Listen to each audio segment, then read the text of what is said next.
Universal Social Pension. Ano nga ba ang latest update sa buwan na ito ng Mayo? Magiging batas kaya ito? Kakayanin nga ba bago matapos ang buwan na ito? Pag-uusapan natin mamaya-maya. Hello mga ka-vlogs! Welcome sa aking YouTube channel at welcome dito sa ating Facebook page official. Ating nga pag-uusapan ang Universal Social Pension, kung kakayanin nga ba itong magiging batas bago magtapos itong buwan ng Mayo. At atin pong balikan ang napabaloob kung para kanino at magkano nga ba ang matatanggap dito sa Universal Social Pension. Well, para po sa kalaman ng lahat, sa ngayon, ang atin pong Universal Social Pension ay bill pa lamang, no? Panukala pa lamang ito at nasa Kamara pa. Yung substitute bill, which is aprobado na ito sa House Committee Panel bago pa nagtapos ang 2025. At ayon po sa pinakahuling ulat ng NCSC, no, at sa pagpupulong po ng NCSC at ng Senior Citizen Committee diyan sa Kamara, ay isusumiti na daw ito sa plenaryo. So nasa Kamara pa siya, panukala pa lang.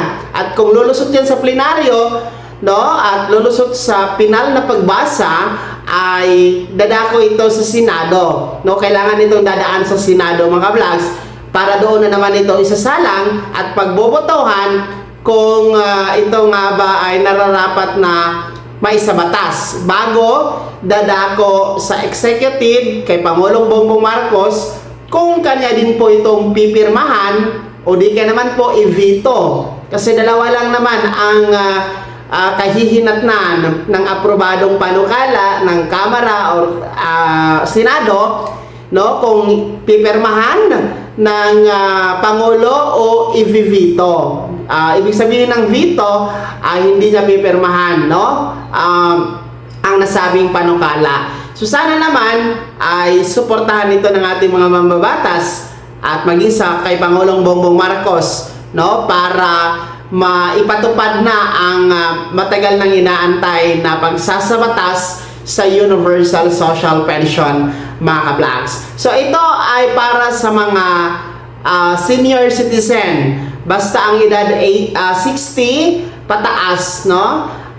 Wala na itong pipiliin, mayaman ka man, mahirap, may pensyon sa SSS, PVAW, or GSIS, no? May sustento sa anak o wala, lahat ay kasama na sa Universal Social Pension. So ito talaga yung napakaganda sa panukalang ito dahil walang maiiwan at wala na pong pipiliin. Hindi katulad sa kasalukuyan, yung ating social pension na nasa DSWD ay pinipili lamang po para lamang ito sa mga indigent o mga mahihirap. Hindi talaga makakasama yung mga may kaya sa buhay, may pensyon sa SSS, GSIS or PVAW.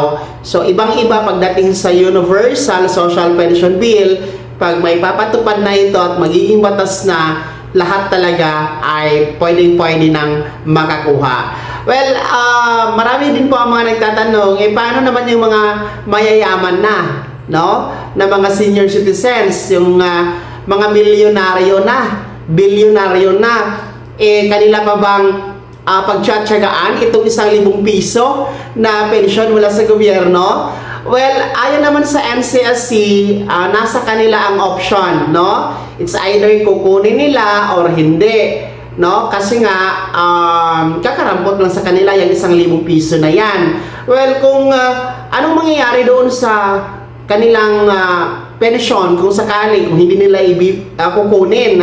Well, ang sabi ng NCSC, maaari itong i-donate, no, sa mga ibang institusyon na may kinalaman din po sa mga nakakatanda. Halimbawa, no, i-donate doon sa mga hospital na parang pondo siya para sa mga nakakatanda. Kahit pa paano, gagamitin yon kapag merong mga seniors na ma-hospital kung saan man ngayong distrito or LGU, mga ka-vlog. So okay din po yun, no? Kasi kapag hindi yan gagawin, ibabalik ito sa National Treasury. Isayang din po, hindi mapapakinabangan.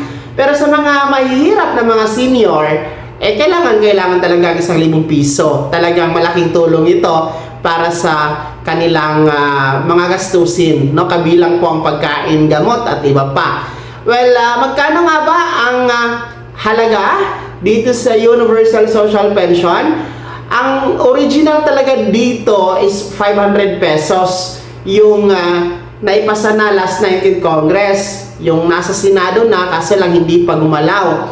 Ito kasing 1,000 pesos is ito yung substitute bill na nasa Kamara ngayon, mga ka-vlogs. Well, ang original talaga 500 pesos, tapos ngayon nasa 1,000 tayo. Meron din pong version si Senator Risa Hontiveros na 1,500 pesos monthly. Pero mas ideal, no, ang 1,000 pesos monthly para sigurado talagang ma-implement kasi malaking pondo pag 1,500 ang monthly. Kahit pa paano, kahit konti ay tuloy-tuloy, hindi mapuputol, mga ka-vlogs. At meron din pong mga suggestion na bago ipatupad ang 1,000 pesos, magsimula muna sa 500, tapos every year dadagdag ng 100 hanggang 5 years makukumpleto yung 1,000 pesos. So napakaraming version sa halaga at paano simulan ang pagpapatupad sa Universal Social Pension Bill, mga ka-vlogs, no? Pero sana naman diretso na tayo sa 1,000 piso para okay talaga, no? Ang unahin talaga dito ay maisabatas na at nang sa ganun ay may patupad na ang Universal Social Pension Bill. So sa ngayon, ang latest update niya, ulitin ko, panukala pa lamang at tayo nananawagan sa Kongreso na madaliin ang pagsasabatas sa Universal Social Pension Bill dahil ang mga nakakatanda, nako po, hindi naman po unlimited ang buhay ng mga yan. Yung iba pumapanaw na, yung iba ay talagang hirap na hirap sa buhay, no? Kaya talagang dapat makikita ito ng ating mga mambabatas sa yung tunay na kalagayan ng sektor ng mga nakakatanda. Kaya naman, mga senior citizens, kayo din po ba? Ano ang panawagan ninyo dyan sa Kamara sa mga mambabatas para may sabatas itong Universal Social Pension? Ibahagi niyo po sa comment section na nasa baba, pakilagip ng buong pangalan at kung taga saan kayo. Maraming salamat. God bless. Mag-ingat, mga ka-vlogs.